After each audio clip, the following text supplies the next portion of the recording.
Hi, I'm Scott Wrighton. I serve as Decatur's City Manager. Every week we bring you another installment of this program that you can find on our website about information about your city government. A couple of topics I want to cover this week. The first one has to do with electric vehicles.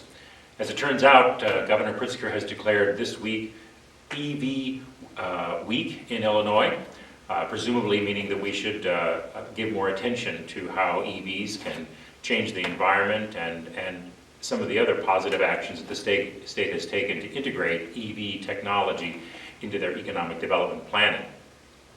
That's certainly timely for the city of Decatur because our most recent announcement of job expansion and job creation here in Decatur was the TCCCI expansion, a business that's been in Decatur for several years that will be expanding their employment in order to make compressors to support the EV industry.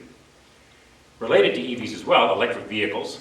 The city of Decatur was recently informed by the Department of Transportation that we're going to be the recipient of a $240,000 grant to do EV infrastructure planning. Let me give a little bit more background about this. The Biden infrastructure, or the bipartisan infrastructure bills that came out of Congress allocated a lot of money to build the electric vehicle charging infrastructure throughout the country. As has been the normal course of the federal government in multiple administrations, before they spend this kind of infrastructure money, they want to make sure that state and local governments are doing adequate planning, so they aren't just funding one-off projects, so that it's a part of a coordinated plan. The city of Decatur went through that recently, just a couple of years ago, when we got a grant for planning for hike and bike trails, which we fairly recently completed, and now having that plan in place will make it much easier for us to go after grants to do more hike-bike work and build on the work that the Park District has already done over on the west side of the city. The same thing is true about the EV infrastructure. If we do a plan, then it'll be, the city of Decatur will be much better positioned to go after significantly larger funds to actually install the infrastructure that we want to have here in Decatur to be a part of that EV structure so that people can charge their vehicles at more convenient places. So in the near future, the City Council will act on a city-state agreement for that planning grant, and will involve stakeholders and other governments in how we would plan for a charging infrastructure to be built here in Decatur. I also want to announce that on October 12th, the city will have a dedication ceremony at the new Preston Jackson Park. That's on Water Street, on the west side of Water Street, between West North Street and, East North Street and East William Street. This has been an open space maintained by the city for several years, and just a few months ago, the City Council passed a resolution naming it Preston Jackson Park after a Decatur native who has become distinguished worldwide as a sculptor and artist.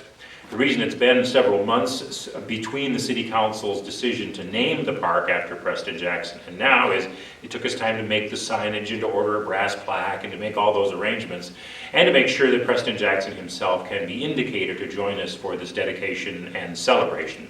So that'll be taking place at Preston Jackson Park at 11:30 in the morning on Wednesday, October 12th. Be a great event for honoring a local hometown person who has distinguished himself.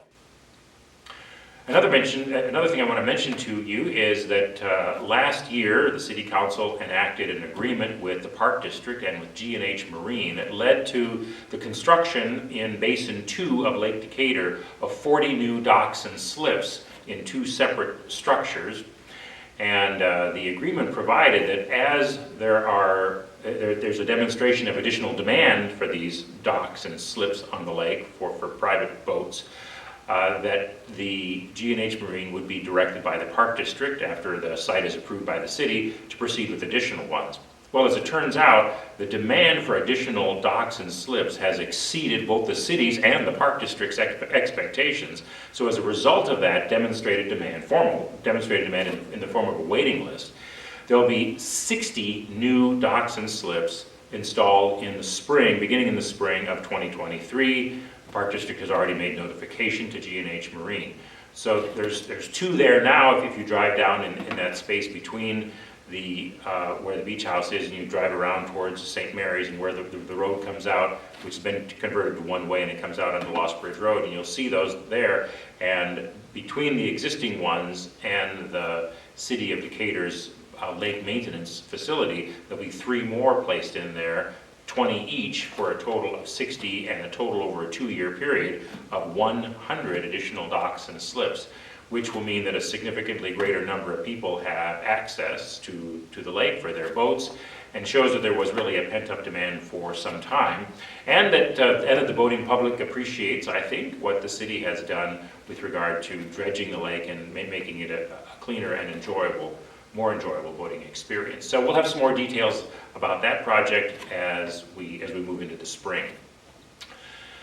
Finally, I want to say that the City of Decatur has been fortunate, as I've mentioned on some previous videos, to have announcements like InnovaFeed and LG Chem's 2 plants, and recently the TCC announcement and ADM's recent announcement as well of their investment and expansion in Decatur, and that there are more to come.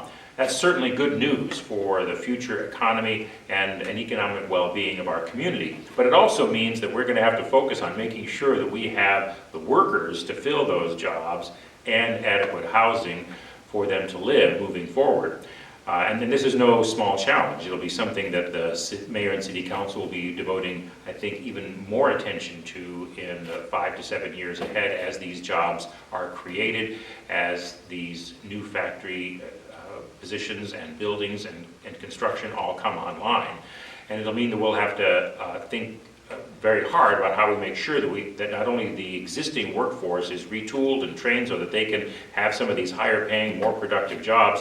It may also mean that we have to import jobs into Macon County to make sure that these new announcements all have the jobs that they require, as well as think creatively about how we can not only rehab existing structures in the City of Decatur, but may also having to think about new structures in the City of Decatur so that new employees have a place to live.